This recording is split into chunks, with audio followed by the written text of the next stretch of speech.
নতুন সরকারের মন্ত্রিসভায় ভূমি প্রতিমন্ত্রী হিসেবে শপথ গ্রহণ করেছেন নেত্রকোনা ১ দুর্গাপুর কলমাকান্দা আসনে বিএনপি থেকে নির্বাচিত সংসদ সদস্য ও দলটির জাতীয় নির্বাহী কমিটির আইন বিষয়ক সম্পাদক ব্যারিস্টার কায়সার কামাল। স্বাধীনতার পর প্রথমবার এই আসনে প্রতিমন্ত্রী হওয়ার খবর মঙ্গলবার ১৭ ফেব্রুয়ারি বিকালে এলাকায় ছড়িয়ে পড়ার সঙ্গে সঙ্গে আনন্দে ভাসছে ভারতীয় সীমান্তবর্তী জেলার দুর্গাপুর ও কলমাকান্দা উপজেলার বিএনপি সহ এলাকার সর্বস্তরের মানুষ।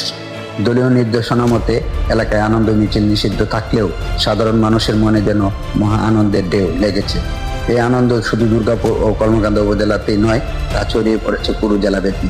কায়সার কামালকে প্রতিমন্ত্রী করায় নতুন সরকারের প্রধানমন্ত্রী তারেক রহমানের প্রতি কৃতজ্ঞতা ও তাকে অভিনন্দন জানিয়েছেন স্থানীয়রা। আরো জানান, পর্যটন শিল্পের অপার সম্ভাবনার জনপদ ও দুর্গাপুর কলমাকান্দা সুদীর্ঘকাল ধরে অবহেলিত। এই দুই উপজেলায় হিন্দু মুসলমান ছাড়াও রয়েছে গারো, হাজং, খ্রিস্টান সহ সম্প্রদায় সহ বিভিন্ন শ্রেণীর পেশার কয়েক লক্ষাধিক মানুষ। কিন্তু এখানকার শিক্ষা, স্বাস্থ্য, কৃষি ও যোগাযোগ ব্যবস্থা খুবই নাজুক। বিশেষ করে এলাকাটি ভারতীয় সীমান্ত ঘেঁষা হওয়ায় স্থানীয় লোকজন জড়িয়ে পড়েছে মাদক সহ নানা রকম পণ্যের চোরা কারবারি ব্যবসায়। ব্যারিস্টার কায়সার কামাল দীর্ঘদিন ধরে এসব অপরাধমূলক কর্মকাণ্ড প্রতিরোধে কাজ করে আসছিলেন।